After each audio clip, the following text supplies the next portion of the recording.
नमस्कार दोस्तों, मैं हूं पंडित द्रोणाचार्य शास्त्री और आप देख रहे हैं मेरा अपना YouTube चैनल धर्म संदेश। नाड़ी परीक्षण के संदर्भ में ऑर्गन पल्स को देखते हुए हम लोग 21वें भाग में पहुंच चुके हैं।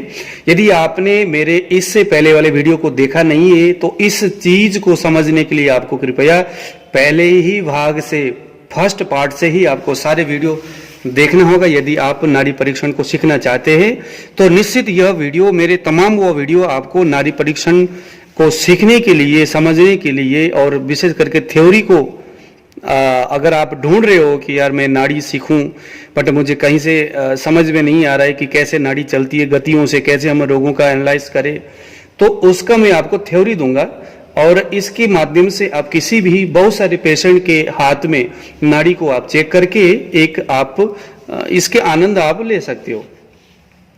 तो अगर आप नाड़ी सीखना चाहते हैं, इंटरेस्टेड है, तो आप, बहुत सारे लोग मुझे फोन करके पूछते हैं कि सर हमने आपसे सीखना है। मैं तो आपको सिखा ही रहा हूँ यहाँ से, तो आप बने रहिए, लगे रहिए। अगर आपके जान पहचान में कोई ऐसे जो कि नाड़ी सीखना चाहते हैं तो उनको भी आप मेरे वीडियो को आप आगे बढ़ाओ, शेयर करो ताकि उनको भी बेनिफिट मिले। ठीक है जी। तो आइए आज हम सीखेंगे ऑर्गन पल्स में 22वें भाग में पेरिकार्डियम, जो पीछे कफ और पित्त पेरिकार्डियम में जब अपना प्रभाव दिखाता है तो किस तरह के सिम्टम्स पेशेंट में नजर आते हैं, वो मैंने सिखाया था। आज मैं आपको उससे अगला पार्ट, यानी पेरिकार्डियम में जब वायु का जब प्रभाव होगा तो वायु का किस तरह का प्रभाव होगा, इससे पहले वाले 21वां पार्ट को आप जरा देखो। थोड़ा सा मैं आपको उससे अब आगे की जो पार्ट है मैं आपको समझाता हूं। ठीक है जी। तो जैसे कि किसी भी व्यक्ति के, चाहे वो लेडीज हो चाहे वो जेंट्स हो, उसके राइट हैंड को आपने पकड़ना है। अपने 3 इंडेक्स, मिडिल और रिंग फिंगर को आपने उसके हाथ में रखना है, जैसे हम नाड़ी परीक्षण करते वक्त उंगलियों को रखते हैं। पेरिकार्डियम आप किसी भी व्यक्ति के राइट हैंड में अपने रिंग फिंगर से, अपना जो रिंग फिंगर है, रिंग फिंगर के सुपरफिशियली आपने पेरिकार्डियम देखना है। ठीक है। और पेरिकार्डियम में भी जो है, जैसे किसी के आपके जो सुपरफिशियली रिंग फिंगर के यहां पर जो है, जो वायु वाली जो स्थान है, अगर इस कोने में अगर वाइब्रेशन होता है तो संबंधित समस्या उस व्यक्ति में होंगे। जैसे मैंने आपको इससे पहले बताया था कि पेरिकार्डियम जो है इंसान के मनोगत व्यवहारों को, मनोगत विचारों को, मनोगत स्थितियों को बताने का काम करता है कि यह आदमी का मनोस्थिति कैसी है। किसी भी आदमी की मनोव्यथा, मनोदशा को जानने के लिए पेरिकार्डियम सबसे बढ़िया स्थान है, जगह है और पल्स है। ठीक है जी। कफ और पित्त मैंने पहले बताया, वायु और रिंग फिंगर को आपने ऊपर सुपरफिशियली रखा और इस कोने में, यानी राइट साइड में, इस कोने में राइट साइड में अगर आपको वाइब्रेशन मिलती है, लेकिन मैंने इससे पहले भी बताया था, ऊपर जब सुपरफिशियली जब आप अपने रिंग फिंगर को जब आप यहाँ रखेंगे तो यहाँ आपको बहुत मंद चाल महसूस होनी चाहिए। बहुत कमजोर अगर पल्सेशन आपको लग रहा है तो ही आपका अटेंशन इसके पेरिकार्डियम को चेक करने की तरफ जानी चाहिए। अगर मजबूत उसका कफ का यहाँ स्पाइक लग रही है तो फिर उसके पेरिकार्डियम बिल्कुल मजबूत होगा। मैं हर वीडियो में बताता हूँ कि वीक पल्सेशन ही किसी भी पेशेंट के, किसी भी इंडिविजुअल व्यक्ति के ऑर्गन पल्स में दिक्कत पैदा होता है। इसी को जान करके वीक जो पल्सेशन है उसको देख करके, महसूस करके ही आपका अटेंशन पेरिकार्डियम के इस वायु वाले स्थान में होनी चाहिए। अगर मान लो कि किसी के लेफ्ट साइड में, रिंग फिंगर के लेफ्ट साइड में सुपरफिशियली अगर मंद मंद वहां पर वाइब्रेशन हो रहा है तो उसको साइकोलॉजिकल प्रॉब्लम होने का संभावना दिखता है। साइकोलॉजिकल प्रॉब्लम, अगर कोई आदमी बहुत साइको है, बहुत ज्यादा साइकोलॉजिकल उसमें प्रॉब्लम है, तो उसके पेरिकार्डियम को चेक कर लो, आपको डेफिनेटली वहां पर वात स्पाइक जरूर नजर आएगा। ठीक है जी। उसके बाद उसके विचारों को, उसके व्यवहारों को भी आप थोड़ा सा परख लेना, मन की गति कैसी है। उसको कोई बुक्स पकड़ा देना, वो बुक्स को सही तरीका से आगे से देखेगा ही नहीं, वो पीछे से उसको देखना शुरू करता है। कुछ उसके फोटोज देखेगा, कुछ उसके पसंद की कुछ चीजें देख करके पुस्तक आगे करेगा, हो सकता है वो किसी दूसरे बुक्स को पकड़ने का प्रयास करे। तो यानी कि पेरिकार्डियम में होने वाली इस दिक्कत से कुछ इस तरह की हरकतें वो व्यक्ति कर सकता है। ठीक है, उसमें सैडनेस आ सकता है, उस व्यक्ति में खूब सैडनेस आ सकता है, और उसमें एक तरह का एंजाइटी जैसी स्थिति उस व्यक्ति में आ सकता है। तो ये सारे सैडनेस, उसके साइकोलॉजिकल प्रॉब्लम और एंजाइटी, ये आपको पेरिकार्डियम के वात स्पाइक में नजर आएगा। तो आइए जरा नमस्कार करते हैं पेरिकार्डियम को, और अब हम चलेंगे सर्कुलेशंस की ओर। क्या है ये सर्कुलेशन? दोस्तों, वेदों में बताया गया है संसर्जयतीति संसार, जो सरकता है, जो चलता है, वही संसार है, वही प्रकृति का नियम है। चलना, दौड़ना, रुकना नहीं, ठहरना नहीं, चलते रहना प्रकृति का नियम है। प्रकृति के अंदर जितने भी जड़, चेतन, स्थावर, जंगम, ये जितने भी जो चीजें हैं, उन सभी में प्राकृत रूप से चल गति यानी सर्कुलेशन विद्यमान है। जहां सर्कुलेशन में कोई दिक्कत आई, वहां कई सारे प्रॉब्लम्स उस पदार्थ में या उसकी उस गति में आ सकता है। जैसे बहुत पहले मैंने एक वीडियो में बताया था, तालाब में या कुएं के पानी तब तक स्वादिष्ट आपको लगेगा जब तक उसमें आप पानी को निकालते रहेंगे। जिस दिन पानी को निकालना बंद करेंगे, उसको ढकेंगे, तो कुएं के पानी को बरसों बाद जब आप उस ढक्कन को खोल को देखोगे, आपको लगेगा कि शायद पानी बहुत मीठा हुआ होगा। तो उस पानी से वास, स्मेल, बैड स्मेल आना शुरू होगा।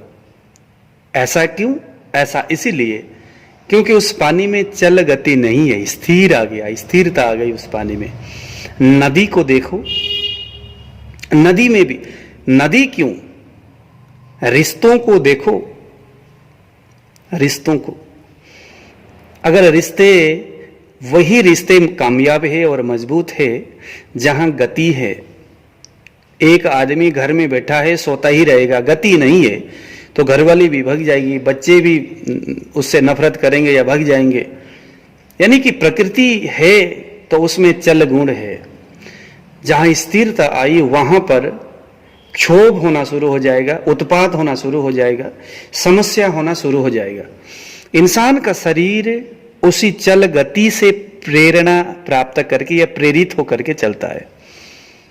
हमारे शरीर में जो अपान और व्यान वायु है, हमारे शरीर में अपान वायु और व्यान वायु और प्राण वायु, प्राण वायु जो वायु है वो इन्हीं गति को संपादन करता है। प्राण वायु तो शरीर के सभी अंगों में समान भाग से गति करता है, लेकिन जब गति करने के समय आता है तो नाभि से ऊपर वाले पटल में जब गति होनी हो तो व्यान वायु और प्राण वायु, इन दोनों के सहयोग से नाभि से ऊपर की ओर गति होती है। चूंकि मैंने बताया था कि प्राण वायु शरीर के समग्र चीजों को जो ऊपर से नीचे खींचे, जो नीचे से ऊपर की ओर प्रेस करे, जो पसीना को बाहर फेंके, सभी चीजों में प्राण वायु का दिव्य प्रभाव होता है।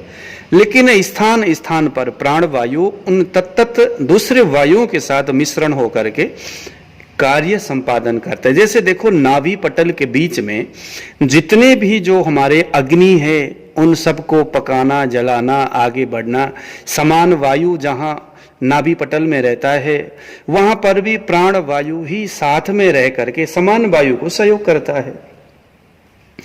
ऐसे ही जब चीजों को मल द्वार से, मूत्र द्वार से, योनि द्वार से किसी चीज को बाहर निकालना होता है, तो वही प्राण वायु इसी सर्कुलेशन सिद्धांत के अंतर्गत अपान वायु के साथ या व्यान वायु के साथ या अपान वायु के साथ या व्यान वायु के साथ, कभी कभी वही प्राण वायु इन तीनों के मिलीभगत से इंसान के मल, मूत्र, वीर्य आदि विसर्जित होते बाहर निकलते हैं। तो कुल मिलाकर के इंसान के शरीर में जो चल गुण है, जो चलने की जो स्थिति है, उसमें रुकावट न आए तो इंसान स्वस्थ होगा। जब कहीं भी कभी भी किसी भी कारणवश जब रुकावट आ जाए तो समझ लो कि समस्या वहीं पर उत्पन्न हो जाएगा। अब ये कैसे पता करें कि भाई रुकावट तो है, बट कहाँ पर है और किस चीज से है, किस लिए है, कितना है, तो वो चीज हम किसी भी इंडिविजुअल व्यक्ति के नाड़ी से पता लगा सकते हैं। तो देखो कितनी अच्छी चीज है नाड़ी परीक्षण। किसी भी व्यक्ति के शरीर में विद्यमान जो चर गुण है, जो चलने की क्रिया है, वो किस लेवल में है, अगर कहीं रुकावट है तो कहाँ है और किस कारण से है, इसे हम किसी इंडिविजुअल व्यक्ति के पल्स में, उसके नाड़ी से हम इसको पता लगा सकते हैं। तो आइए जरा आज हम इसी विषय के ऊपर बात करते हैं। किसी भी व्यक्ति के राइट हैंड, चाहे वो लड़का हो या लड़की हो, राइट हैंड के अपना रिंग फिंगर को जब आप स्पर्श करोगे तो सुपरफिशियली आप पेरिकार्डियम को देख रहे थे। अब हम थोड़े आगे बढ़े, अब हमने उस रिंग फिंगर को डीपली अंदर लेके जाना है। जैसे इससे पहले वाले वीडियो में मैंने बताया था कि जहां से हम जन्म प्रकृति देखते हैं, वहीं जब हमारा उंगली पहुंच जाता है वो डीप है। यानी जहां उंगली को रखा उतने नीचे पहुंचाया, जहां से पल्सेशन लगना ही बंद हो गया, वो हमारे उस पल्स के बिल्कुल निचला भाग है। और वहां थोड़ा सा हम इसको जब रिलीज करेंगे तो वहां थोड़े से पल्सेशन मंद मंद कहीं ना कहीं लगना शुरू होता है। जब थोड़ा सा पल्सेशन लगना शुरू हो जाए तो बस वहीं ठहर जाना, उसी वक्त उसी जगह में, अपनी उंगली को वहां से हिलाना नहीं है। 5-6 बार तक पल्सेशन लगने दो तो आपको सही एक्यूरेसी यहां आपको होगा कि सर्कुलेशंस की क्या गति है, सर्कुलेशंस की क्या गति है। यहां पर भी दूसरे ऑर्गन पल्स के तरह कफ, पित्त और वायु, कफ, पित्त और वायु, लेफ्ट साइड में कफ, सेंटर में पित्त और राइट साइड में वायु को हमने यहां पर एनालाइज करना है, महसूस करना है। मैं आपको हर बार बताता हूं कि यह जो है आप हर रोज अनुलोम विलोम और प्राणायाम आदि ये सारी क्रिया कम से कम 1 घंटे तक आप करने का प्रयास करो। चाहे दुनिया जाए भाड़ पे, लेकिन सुबह का एक समय ऐसा आधा घंटा हो या 1 घंटा हो, आपने मेडिटेशन तो जरूर करना है। अपने दोनों आंखों को बंद करना है। अपने जो कंसल्टेशन है आपका, वो आपके बिल्कुल भी नासा के, आपके नाक के अग्रभाग में या आंख के दोनों आंखों के सेंटर में या कहीं पर भी एक जगह में जाकर के स्थिर करना है। आपके मस्तिष्क की संपूर्ण जो नसें हैं उन सबको बिल्कुल खुला छोड़ना है, शरीर को बिल्कुल खुला छोड़ना है। आसपास में कौन बैठा है, कौन क्या बोल रहा है, उसकी ओर अटेंशन नहीं होनी चाहिए। तो बिल्कुल, और उस वक्त थोड़ा थोड़ा कभी कभी आप अपने पल्स में अपने उंगली को रख करके भी मेडिटेशन करिए, और पल्स में बजने वाली उसकी गति, उसकी रिदम, इन सभी चीजों को, पल्स में लगने वाली जो पल्सेशन है उसको आपने बड़ी डीपली, बड़ी गहराई से उसकी हर एक छोटे छोटे तरंग को आपने अच्छी तरह से कैच करने का प्रयास करना है। उद्यमे नहीं, है ना, मतलब कि एक श्लोक है संस्कृत में कि अगर आप प्रयत्नशील हो तो ही आपको कुछ लाभ मिलेगा, नहीं तो बैठा हुआ अगर कोई एक बड़ा भयानक बब्बर शेर भी अगर ये सोचे कि भाई मैं तो बहुत बड़ा भयानक बब्बर शेर हूं, मेरे तो बहुत सारे जानवर डरते हैं, ऐसा सोच करके अगर वो सोता ही रहता है तो बेचारा भूखा मर जाएगा। इसीलिए प्रयत्नशील रहना चाहिए। जो चीज आप सीखने जा रहे हो, मेडिटेशन इसके लिए बहुत जरूरी है। तो मेडिटेशन करिए, रोज योगासन करिए, हार्ड एक्सरसाइज मत करिए। जो जिम वगैरह जो करते हैं उसे हमारे शरीर में पित्त या जो तामस गुण या कहूं कि कुछ राजस गुण बढ़ जाता है। नाड़ी वही ढंग से देख सकता है जिसके अंदर सात्विक विचार हो, सात्विक गुण हो शरीर में। तो जितना हो सके आप अपने पे सात्विकता लाने का प्रयत्न करें। तो आइए जरा आगे बढ़ते हैं, सर्कुलेशंस को कैसे हम आइडेंटिफाई करें, कैसे देखें। मैंने आपको बताया किसी मेल या फीमेल के राइट हैंड में आप अपने 3 उंगली को सजा करके रख लो और आपके जो रिंग फिंगर है उसको डीपली अंदर की ओर लेके चले जाओ और ध्यान देना कि ये नीचे तभी लेके जाना। आपका इस सर्कुलेशन या इस पेरिकार्डियम में आपका अटेंशन तभी होगा जब ऊपर सुपरफिशियली आपने देखा कि यहाँ तो पल्सेशन बहुत मंद लग रहा है। कफ की जो पल्सेशन वैसे ही मंद होता है, बट यहाँ कुछ अजीब सा मंद, कुछ कमजोर सा कफ भी बड़े मंद मंद मार रहा है। उसकी जो रिदम है, उसकी जो गति है वो भी बहुत मंद है ना। 50 से कम उसकी गति है। 50 से 1 मिनट में 50 बार ही या 55, 55 या 65 तक अगर वो मार रहा है, उस पल्सेशन लग रहा है, इसका मतलब है कि गति उसकी बहुत मंद है। तो वहां जाकर के आपने उस चीज को देखना है कि यार इसकी जो कफ है, कफ इसका बहुत मंद है। चलो जाकर के देखते हैं कि इसकी सर्कुलेशन यानी जो दोष है, जो दोष है, सब दोष आदि, इसकी गति में कहीं ना कहीं संभवतः परेशानी है, दिक्कत है। तो आइए जरा देखते हैं इसको कैसे जाना जाए। मान लीजिए आपने उंगली को सजाया, डीप अंदर चले गए, रिंग फिंगर के लेफ्ट साइड में है ना, आपके मिडिल के बगल में थोड़ा थोड़ा मरा मरा सा वहां पर स्पाइक हो रहा है, और वो भी कफ वाला। ये ध्यान देना, स्पाइक भी 3 तरह का है। ये पित्त है, ये वायु है, ये वायु, और जो है ये पित्त, ये कफ और ये वायु। आपको समझ में आ रहा है? जब आप इसको पल्स को जब आप चेक करना शुरू करेंगे तो कुछ ही पेशेंट को देखते ही आपको कफ, पित्त और वायु की जो वाइब्रेशन है, जो पल्सेशन है, आपको समझ में आ जाएगा। मान लीजिए रिंग फिंगर में डीपली इसको लेके चले गए और रिंग फिंगर के लेफ्ट साइड में, उस साइड में, मिडिल फिंगर के कॉर्नर में, यहां पर इस कोने में आपको धीमी धीमी मंद मंद सा वाइब्रेशन लग रहा है, वो भी कफ वाला वाइब्रेशन। तो आप पेशेंट को कह सकते हैं कि भैया आपके नाभि पटल से ऊपर, हो सकता है सिर में, आपके मस्तिष्क में ये कफ आवृत व्यान की सिम्टम्स लग रहा है। जो व्यान वायु नीचे से ऊपर की ओर चीजों को गति करता है, चाहे वो प्राण हो, चाहे वो कुछ भी चीजें हो, अंदर की जो कुछ भी जो एंजाइम है, उनको जो ऊपर की ओर गति करता है, उसमें कहीं ना कहीं रुकावट कर रहा है। कौन? कफ उसको रुकावट कर रहा है। इसको हम लिम्फेटिक सर्कुलेशन कह करके जानते हैं। यानी कुछ चिपचिपा है वहां पर ब्रेन में और उससे कुछ दिक्कतें आ रही है। आप उसको पूछो कि क्या कभी आपके मस्तिष्क में पसीना आता है?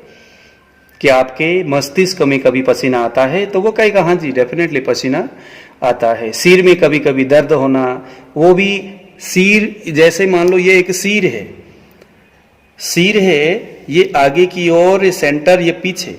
तो आगे अगर दर्द होगा तो ये कफ का स्थान है, पित्त का स्थान, वायु का स्थान। तो यहां कभी कभी कफ के स्थान में, ऐसी सिचुएशन में थोड़ा थोड़ा उसको गौरवता, भारीपन के साथ साथ कभी कभी हल्का हल्का सा दर्द उसको यहां महसूस होगा। यदि लेफ्ट साइड में रिंग फिंगर के इस कोने में है ना, अगर पल्सेशन लगेगा इस कोने में, अच्छा मिडिल के नहीं बल्कि यहां पर इस कोने में अगर वाइब्रेशन होगा तो समझ लो कि उसके सिर में कुछ हो रहा है, जो कि उसकी जो व्यान वायु है, उस व्यान वायु को कफ कहीं ना कहीं रोक रहा है। तो इसे हम लिम्फेटिक सर्कुलेशन कह करके जानते हैं। तो सिर में होने वाली कुछ परेशानियां यहां पर हम देख सकते। ठीक है जी।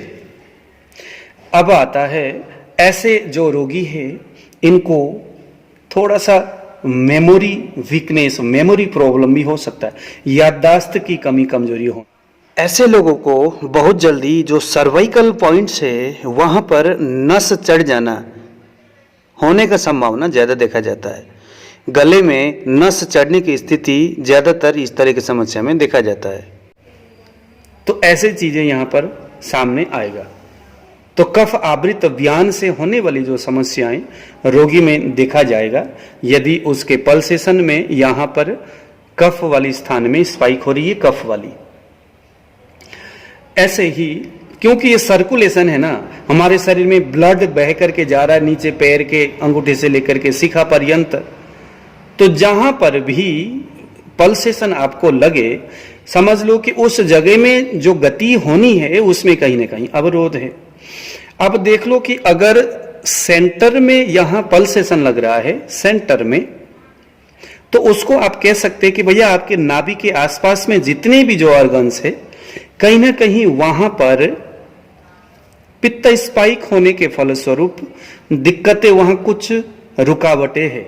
हाँ जी, रुकावटें। इसको हम पोर्टल हाइपरटेंशन के करके भी जानते हैं।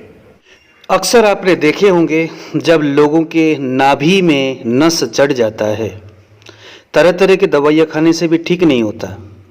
नाभि में नस चढ़ जाना भी इसी सर्कुलेशंस का एक हिस्सा है। आप ऐसे रोगी जिनके नाभि में नस चढ़ा हुआ है उनके यहाँ पर उंगली में देख लेना, वहाँ पर पित्त स्पाइक आपको स्पष्ट नजर आएगा। ये एक तरह का कुछ ऐसी स्थिति यहाँ पर उसके सामने होगा मानो इसे हम आयुर्वेद के दृष्टि से पित्त आवृत समान वायु के करके जानेंगे।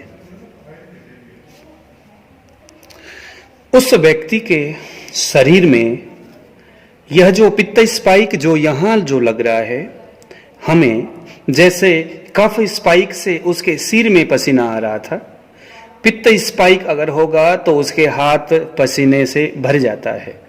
बार बार कभी न कभी किसी कारण बस कहीं वो चले, कुछ गति करे अगर, तो उसके हाथ में पसीना आना शुरू हो जाता है। यदि पेशेंट को पूछो कि क्या आपके हाथ में पसीना ज़्यादा आता है, अगर वो यस बोले तो समझ लो कि पोर्टल हाइपरटेंशन की प्रॉब्लम है, यानी इसकी पित्त आवृत समान वायु है और इसके कहीं ना कहीं अग्न्याशय के अंदर कोई ना कोई प्रॉब्लम जरूर हो सकता है। तो ये एक बहुत अच्छी जानकारी मैंने आपको यहाँ दिया जो गुरु कृपा से हमें मिला था। तो पित्त स्पाइक होने से उसकी अग्न्याशय और जो नाभि के आसपास, नाभि केंद्र के आसपास में जो जितने भी जो ऑर्गन्स है वहाँ पर थोड़ी सी व्यवधान आपको स्पष्ट नजर आएगा और ये चीज उसके हाथ में पसीना ही पर्याप्त मात्रा में दिखा देता है। ऐसे ही अगर उसके राइट साइड में यानी मिडल के लेफ्ट साइड और रिंग फिंगर के राइट साइड में इस कोने में अगर मंद मंद वायु का स्पाइक यहाँ पर हो, वात स्पाइक हो यहाँ पर, तो आपने उसको क्या बोलना है कि यह अपानावृत व्यान वायु। क्या बोलना है? अपानावृत व्यान वायु। प्राण वायु, व्यान वायु दोनों अपान वायु के साथ मिलकर के काम करने के लिए तैयार थे, लेकिन अपान वायु के अचानक बढ़ जाने से प्राण और व्यान वायु में डिस्टरबेंस उत्पन्न हो गया। रोगी को पूछो कि क्या आपके पैरों में अधिक पसीना आता है?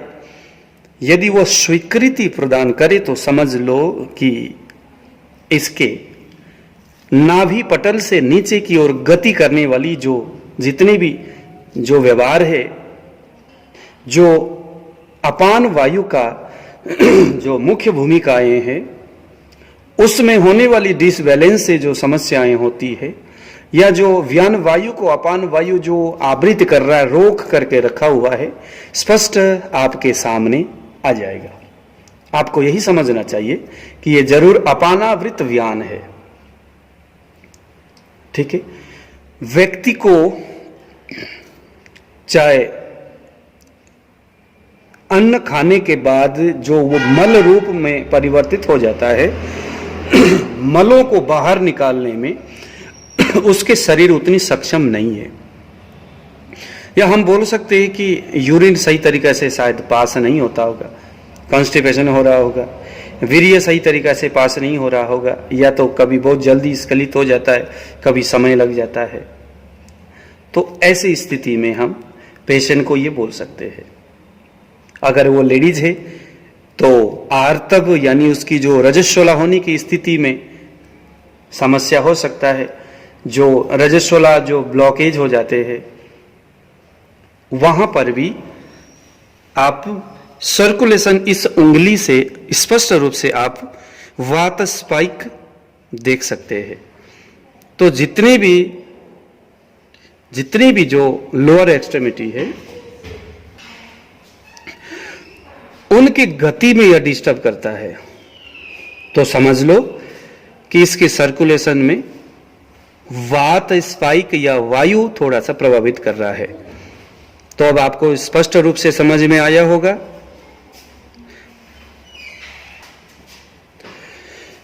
अगर सिर में पसीना अधिक आए तो कफ स्पाइक, हाथ में पसीना ज्यादा दिखे पित्त स्पाइक, पैरों में पसीना ज्यादा दिखे तो वात स्पाइक। बहुत सिंपल थेसिस है, बहुत सिंपल सा ये थ्योरी है। इसको आप आसानी से स्मरण कर सकते हैं, याद कर सकते हैं। मैं आपको फिर बताऊं कि यह जो सर्कुलेशन है यह शरीर के लिए बहुत महत्वपूर्ण व्यवहार है और महत्वपूर्ण अंग है, महत्वपूर्ण स्थिति है और बहुत ही ज्यादा महत्वपूर्ण कर्म है और कार्य है। किसी भी इंडिविजुअल, किसी भी व्यक्ति के हाथ में आप इसको देखिए, और इससे पहले जितने भी मैंने जो आपको ऑर्गन पल्स के बारे में जो बताया था उसको आप यहाँ पर चेक करिए। तो दोस्तों आज मुझे दीजिए विदा। जय श्री राम।